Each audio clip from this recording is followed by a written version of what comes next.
Très chers bien-aimés dans le Seigneur, soyez les bienvenus au site de PCM International. Je suis l'apôtre Mehdi et c'est une très grande joie pour moi de faire ce partage aujourd'hui. Alors sans plus tarder, vous allez juste prendre votre Bible et nous partons dans le livre de Jean chapitre 5 et nous allons lire au nom du Seigneur. Lisons au nom du Seigneur, Jean chapitre 5 à partir du verset 1 jusqu'au verset 9. Lisons au nom du Seigneur. Après cela, il y eut une fête des Juifs et Jésus monta à Jérusalem. Or, à Jérusalem, près de la porte des brebis, il y a une piscine qui s'appelle en hébreu Bethsaïda et qui a 5 portes. Et sous ces portiques étaient couchés une multitude de malades, d'aveugles, de boiteux, d'astropiés, de paralytiques qui attendaient le mouvement de l'eau. Car un ange descendait périodiquement dans la piscine et agitait l'eau.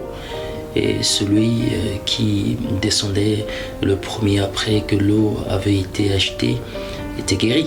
Alors, quelle était leur maladie? Le verset 5. Là se trouvait un homme malade depuis 38 ans.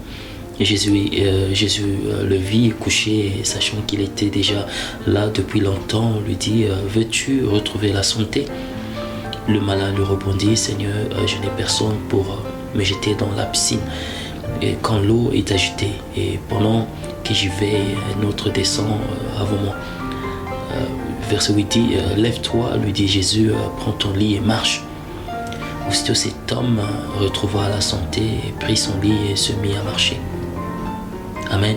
Parole du Seigneur. Nous allons prier. Seigneur, merci pour cette bonne parole. Et je prie, Seigneur, que tu bénisses tes enfants, que tu leur bénisses abondamment au nom de Jésus-Christ, que ce message leur donne la paix, la joie, et ainsi que, Seigneur, accomplisse quelque chose dans leur vie. Seigneur, sois béni, sois glorifié au nom de Jésus-Christ. Amen. Alors, sans plus tarder, bien-aimés, nous voyons dans ce message quelque chose s'est passé, un miracle s'est passé à la piscine de Bethsaïda. Et c'était une piscine qui existait là-bas en Israël. Et cette piscine était appelée la piscine de miracle. Pourquoi? Parce que pendant un certain moment, la Bible déclare qu'il y avait un ange qui descendait là-dedans. Et cet ange avait l'habitude de remuer l'eau qui était dans la piscine. Et toute personne qui devait se jeter pendant que l'eau était remuée, c'est alors que cette personne pouvait recevoir le miracle de la part du Seigneur.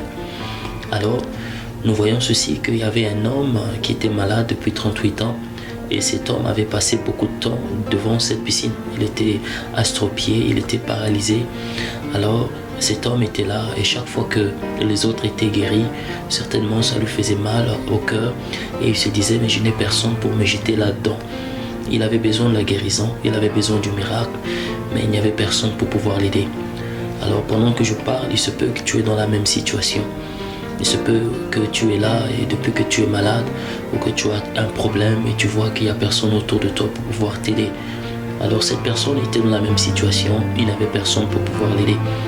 Vous savez, Dieu, il est miséricordieux, Dieu est lent à la colère et riche en bonté. Nous avons un Dieu qui est grand, un Dieu qui est puissant, un Dieu qui accomplit des grandes choses. La Bible déclare que ce jour-là, Jésus s'est présenté devant la piscine. Et la raison pour laquelle il s'était présenté devant la piscine, moi je crois que c'était pour guérir cette personne. Vous savez, cette piscine pouvait ressembler à... Ça peut signifier une église. Ça peut signifier l'eau dans la piscine aussi peut signifier la parole. Parce que la Bible déclare que la parole de Dieu, c'est ça l'eau de vie. Alors, vous allez voir que nous avons dans une église ou dans une congrégation quelconque, nous voyons qu'il y a des gens qui souffrent, il y a des gens qui ont des problèmes, qui ont des maladies. Et tu vas voir que dans la même église, vous pouvez être ensemble avec les autres, mais vous allez voir que les autres reçoivent des miracles, Dieu leur visite et vous, bien aimé, votre situation ne change pas. Alors, vous allez voir que ici, dans ce verset, la Bible déclare que le monsieur était là devant la piscine, il n'y avait personne pour pouvoir l'aider. Alors, cela ne veut pas dire qu'il n'y avait personne là à côté de lui, non, il y avait des gens à côté de lui, mais il n'y avait personne qui avait la bonne volonté, qui avait le souci de pouvoir le prendre et le jeter dans l'eau afin qu'il soit guéri. Oh, il se peut que tu es stérile, il se peut que tu as un problème, tu as besoin du travail, tu as une circonstance et tu as besoin d'une solution. Alors tu as prié Dieu, tu as visité les églises, tu es allé aussi à la piscine de Bethsaïda, mais bien aimé, le miracle n'arrive pas dans ta vie. Mais je vous assure qu'il y a quelqu'un qui est capable de pouvoir vous guérir. Il est capable de pouvoir consoler votre cœur. La Bible déclare dans le livre d'Ésaïe 61, Jésus était venu afin de pouvoir guérir les malades, proclamer une année de grâce pour son peuple. Et quand nous lisons le livre de Luc chapitre 5, la Bible déclare qu'après la tentation, Jésus étant fortifié par le Saint-Esprit, enveloppé de la puissance de Dieu, Jésus est allé dans le temple. Il a pris le livre d'Ésaïe 61 et s'est mis à lire. Et la Bible déclare qu'il a dit que l'Esprit du Seigneur est sur moi. Il m'a oint pour annoncer l'évangile, libérer les captifs et rendre justice aux opprimés. Il a dit que c'est pour guérir les malades et proclamer la liberté aux captifs. Alors c'était pour ça que Jésus était venu. Alors le Fils de Dieu s'est présenté au bon moment, au moment où la personne était désespérée, au moment où la personne n'avait personne d'autre pour pouvoir l'aider. Mais Jésus est venu parce qu'il est l'ami de ceux qui sont abandonnés. Il est l'ami de celui qui est rejeté. Il est le mari, il est le défenseur de veuves et le père des orphelins. Jésus n'abandonne jamais celui qui est dans les circonstances, dans les problèmes. Alors aujourd'hui, je te donne une bonne nouvelle. Tu peux être dans une forme de piscine de Bethsaïda et tu es là, et tu es paralysé ou tu es infirme ou peut-être que tu n'arrives pas à avancer dans la vie. Tu as un problème quelconque et les choses ne marchent pas dans ta vie. Mais je te donne une bonne nouvelle. Aujourd'hui, le Fils de Dieu s'est présenté devant toi pour pouvoir te guérir. Et Jésus te dit, lève-toi et marche. Lève-toi et marche et la puissance de Dieu va pouvoir te visiter afin de changer ta situation. Vous allez voir que ce monsieur était couché et personne ne pouvait l'aider. Il se peut que tu es là et tu es couché aussi sur ton lit de l'hôpital. Il se peut aussi que spirituellement tu es couché. Tu es couché parce que tu n'arrives pas à te lever et à marcher. Il se peut que les sorciers t'ont paralysé, les démons t'ont cloué. Il se peut que, bien aimé, ta vie financière n'est pas en forme en ce moment. Mais je te dis une chose, que le Fils de Dieu s'est déjà présenté devant toi. Est-ce que tu peux le voir? Est-ce que tu peux le voir avec les yeux de l'esprit? Est-ce que tu peux le voir avec les yeux de ton corps, bien aimé? La Bible déclare que sans la foi, il est impossible de plaire à Dieu. Mais il faut que ceux qui s'approchent à lui croient que Dieu existe et est le rémunérateur de ceux qui le cherchent. Vous allez voir que cet homme regardait aux humains autour de lui, mais ne savait pas que son aide ne devait pas venir des hommes, son aide venait de l'Éternel. La Bible déclare que la bénédiction ne vient ni de l'Occident ni de l'Orient, mais la bénédiction vient de l'Éternel des armées qui a fait les cieux et la terre. Oh mon bien-aimé, cesse de croire aux hommes, cesse de regarder aux hommes, commence à mettre ta confiance au Seigneur. La Bible déclare, confiez-vous en ses serviteurs, vous réussirez, mets ta confiance en l'Éternel et il agira. Oh, ton Dieu est grand, ton Dieu est puissant et rien n'est impossible à lui. Bien-aimé, Dieu est capable de changer ta vie et il est sur le point de changer ta vie. Jésus s'est présenté devant toi en ce moment et Jésus te dit, lève-toi, lève-toi, lève-toi, lève-toi et laisse que tes pieds soient fortifié et que la force pénètre ton corps et que la puissance de Dieu te délivre de toute captivité. Bien-aimé, Jésus, quand il s'est présenté, il a dit, lève-toi et marche, prends ton lit et marche.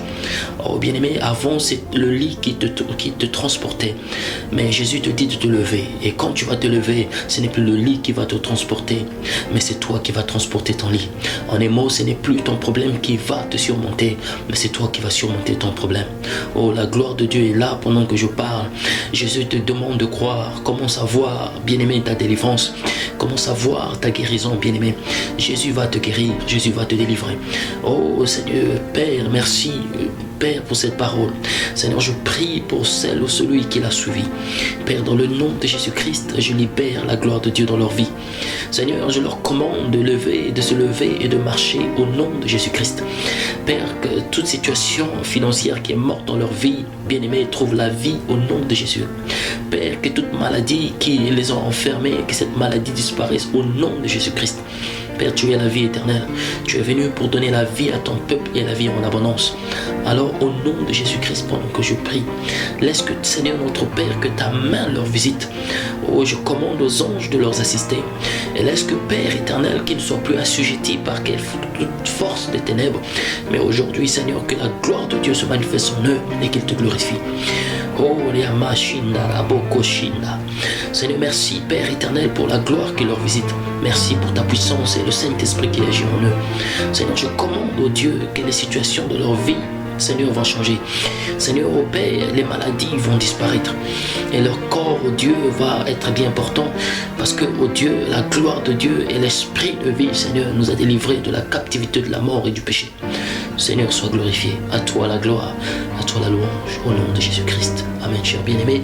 Merci, je sais que vous avez été bénis et le Seigneur vous a visité. Alors mettez la parole de Dieu en pratique et espérez recevoir quelque chose de la part de Dieu. Je vous assure que la gloire de Dieu est venue dans votre vie et à partir d'aujourd'hui, votre vie ne sera plus la même. Que le Seigneur vous bénisse et à très bientôt. Au revoir.